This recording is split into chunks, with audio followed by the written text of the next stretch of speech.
എല്ലാവർക്കും നമസ്കാരം. വായന ഇടയിലിടയിൽ ഒരു ചെറിയ ഗ്യാപ്പുകളൊക്കെ വരുന്നുണ്ട്. വേറൊന്നും കൊണ്ടല്ല, ഞാൻ പറഞ്ഞിരുന്നു ഒരിക്കൽ ഇവിടെ ഫ്ലാറ്റ് പണി നടക്കുന്നുണ്ട്. അപ്പം അതിൻ്റെ വല്ലാത്തൊരു ബുദ്ധിമുട്ടാണ് സത്യം പറഞ്ഞാൽ വീട്ടിലിരിക്കുക എന്ന് പറയുന്നത്. 12 മണിക്കൂറും ശബ്ദം തന്നെയാണ്. ഓരോ കമ്പികൾ വലിച്ചെറിയുന്നത് ഇപ്പോഴും നിങ്ങൾക്ക് കേൾക്കാൻ പറ്റുന്നുണ്ടോ എന്ന് എനിക്കറിയുന്നില്ല. എനിക്ക് വല്ലാണ്ട് ഡിസ്റ്റർബ്ഡ് ആവാറുണ്ട്. അപ്പം അതുകൊണ്ടാണ് ഞാൻ ചില ദിവസങ്ങൾ മടിക്കും. കോൺക്രീറ്റ് വാർക്കയുള്ള ദിവസമാണെങ്കിൽ അതിൻ്റെ ശബ്ദം, അതൊക്കെ കൊണ്ടാണ് ഒന്ന് വൈകി പോകുന്നത്. കഥ വായിക്കാൻ ആരംഭിക്കുകയാണ്. കേൾക്കും എന്ന് ഞാനും കരുതുന്നു. കുറച്ച് സമയം കിട്ടുമ്പോൾ അതിൻ്റെ ഇടയിൽ ഞാൻ അഡ്ജസ്റ്റ് ചെയ്ത് വായിക്കുകയാണ് കേട്ടോ. വല്ലാണ്ട് ബുദ്ധിമുട്ടിക്കില്ല എന്ന് വിചാരിക്കുന്നു ശബ്ദം. അപ്പം നമുക്ക് അധികം വൈകാണ്ട് വായനയിലേക്ക് പോവാം.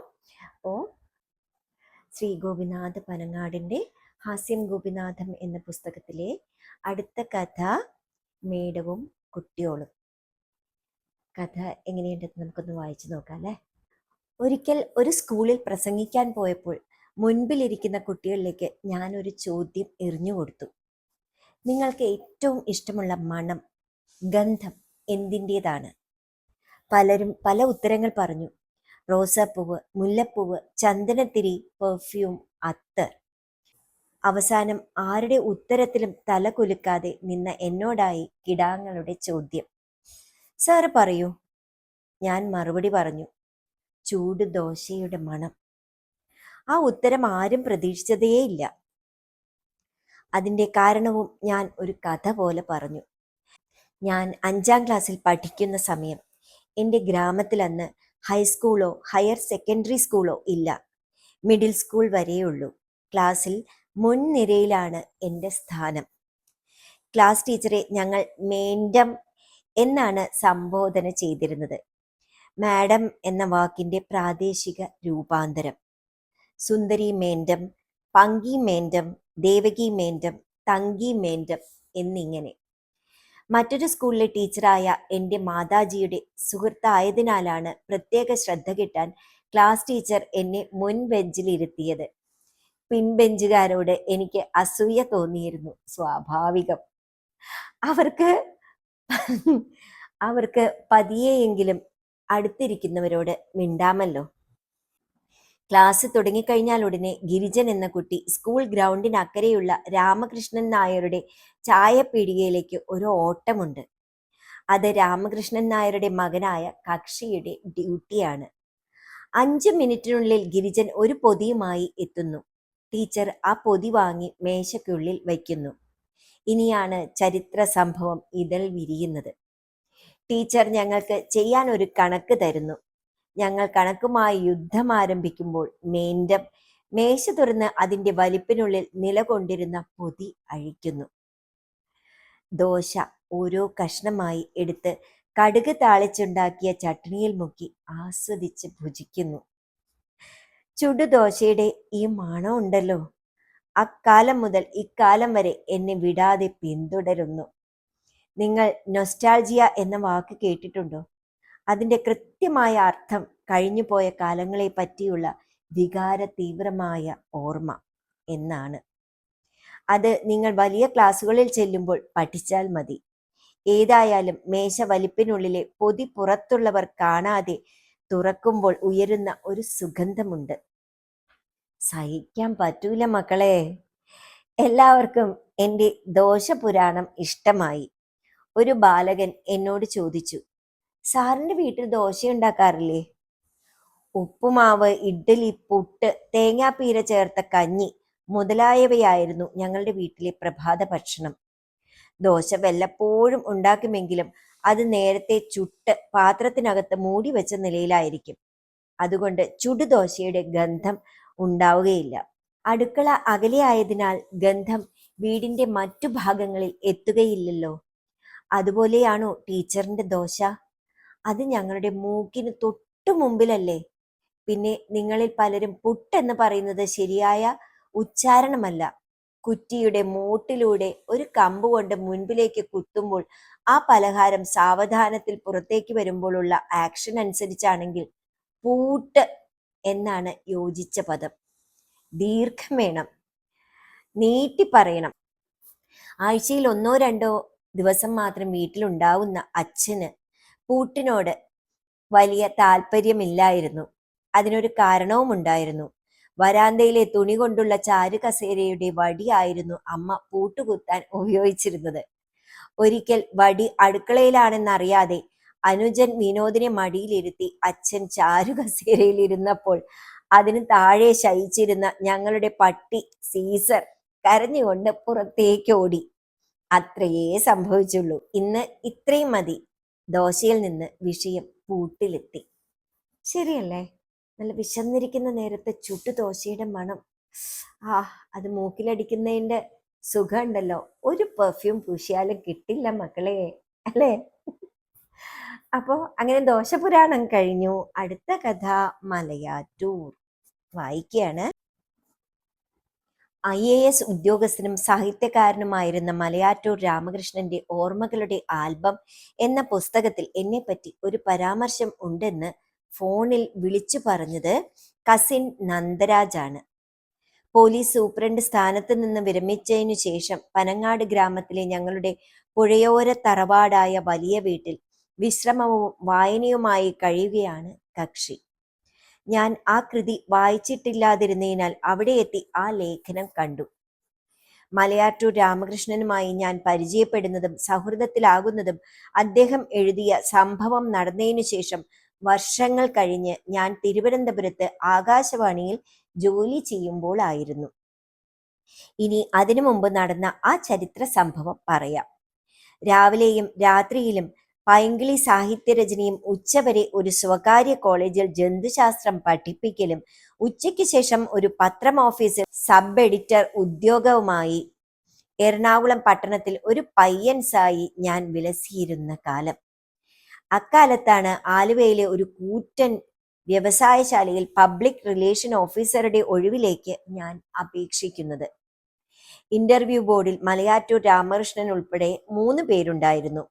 എന്റെ പേര് വിളിച്ചു. ഞാൻ കയറി ചെന്നു. എനിക്കൊരു പരിഭ്രമവും ഇല്ലായിരുന്നു.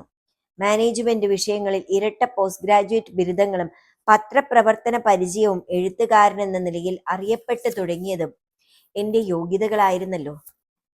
മലയാറ്റൂർ രാമകൃഷ്ണനെയും കമ്പനിയുടെ മാനേജിംഗ് ഡയറക്ടറെയും എനിക്ക് ഒറ്റ നോട്ടത്തിൽ തന്നെ മനസ്സിലായി. മൂന്നാമൻ ആരെന്ന് പിടികിട്ടിയില്ല. മലയാറ്റൂർ, താങ്കളുടെ ചില രചനകൾ ഞാൻ വായിച്ചിട്ടുണ്ട്. നർമ്മകഥകൾ എഴുതാനാണ് താങ്കൾക്ക് പ്രിയം എന്നാണ് ഞാൻ മനസ്സിലാക്കിയിട്ടുള്ളത്. Am I right? ഞാൻ തലകുലുക്കി. മലയാറ്റൂർ, ആരൊക്കെയാണ് താങ്കൾക്ക് ഇഷ്ടപ്പെട്ട ഫലിത സാഹിത്യകാരന്മാർ? ഞാൻ, അങ്ങയുടെ രചനകൾ എനിക്കിഷ്ടമാണ്. VK-നാണ് എൻ്റെ മറ്റൊരു ഫേവറേറ്റ്. മലയാറ്റൂർ, മിസ്റ്റർ കെയും നർമ്മകഥകൾ എഴുതാറുണ്ടല്ലോ. എന്താണ് അദ്ദേഹത്തിന്റെ രചനയെക്കുറിച്ചുള്ള അഭിപ്രായം? ഞാൻ, അദ്ദേഹത്തിന്റെ രചനകൾ എനിക്ക് ഒട്ടും ഇഷ്ടമല്ല.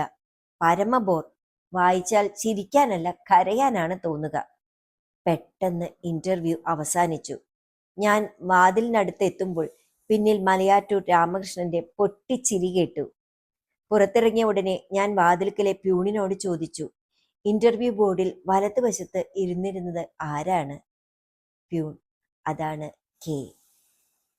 ഒന്ന് ആലോചിച്ചു നോക്കണേ, ഇങ്ങനെ ഒരു ഇന്റർവ്യൂവിന് പോയി സത്യസന്ധമായി വിളിച്ചു പറഞ്ഞിട്ട് അദ്ദേഹം തന്നെയായിരുന്നു ഇന്റർവ്യൂ ബോർഡിൽ ഇരുന്നിരുന്ന ആളും.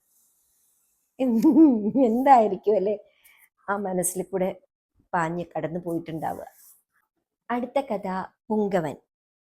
ഈ പുങ്കവൻ എന്ന് കേട്ടിട്ട് എനിക്ക് എന്താ സംഭവം എന്ന് പിടികിട്ടിയിട്ടില്ല. വായിച്ചു നോക്കാട്ടോ നമുക്ക്. ഒരു സ്ഥാപനത്തിൽ വെൽഫെയർ ഓഫീസറുടെ ഒഴിവിലേക്കുള്ള കൂടിക്കാഴ്ച നടക്കുന്നു.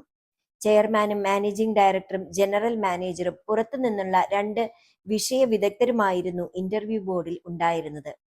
പ്രസ്തുത വിദഗ്ധർ പബ്ലിക് റിലേഷൻ ഡയറക്ടറും വിനീതനായ ഞാനും.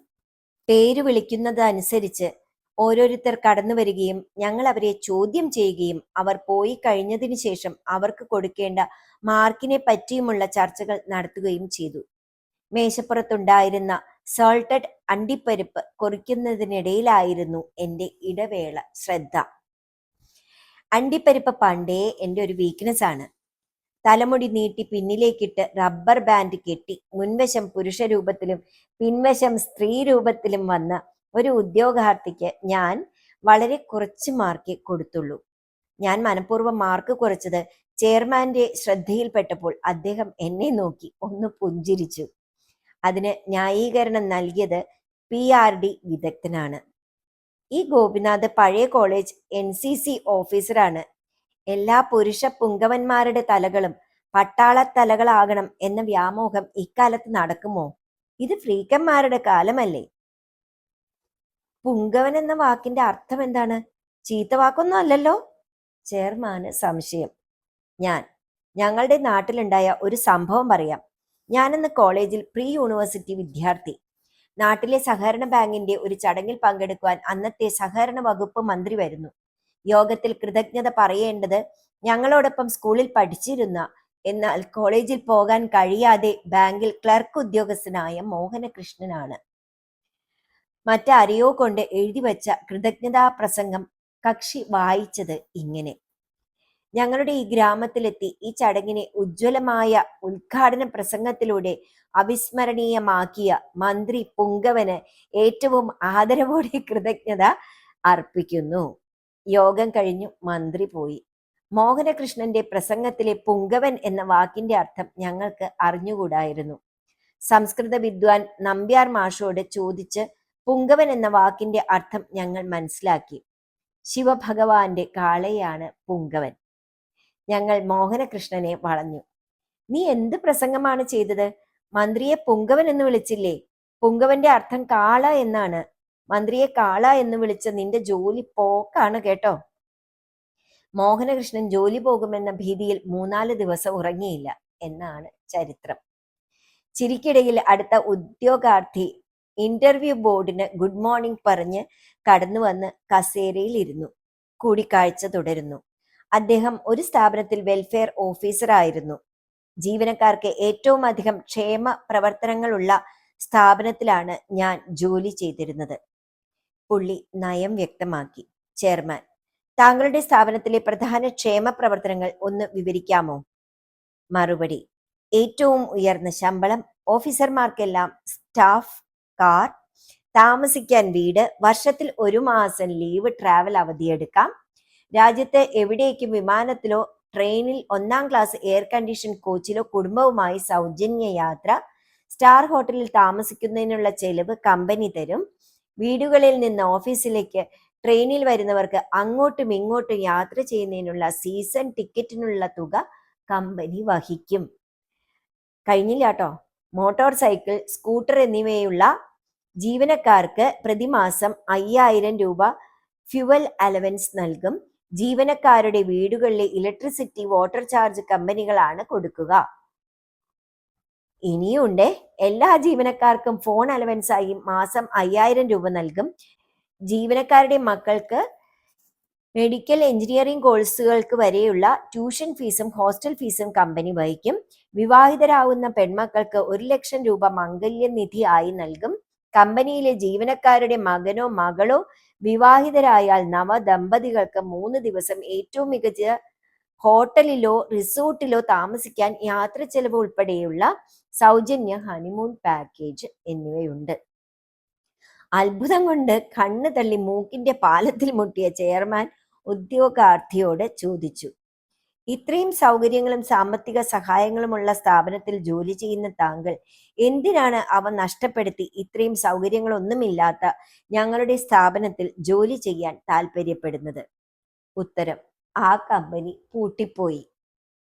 എങ്ങനെ പൂട്ടിപ്പോവാതിരിക്കുമല്ലേ എന്ന് കേട്ടിട്ട് എനിക്ക് തന്നെ അയ്യോ, ഇങ്ങനെയൊക്കെ കൊടുത്തു കഴിഞ്ഞാൽ കമ്പനി എങ്ങനെയാ പിന്നെ നിലനിൽക്കുക?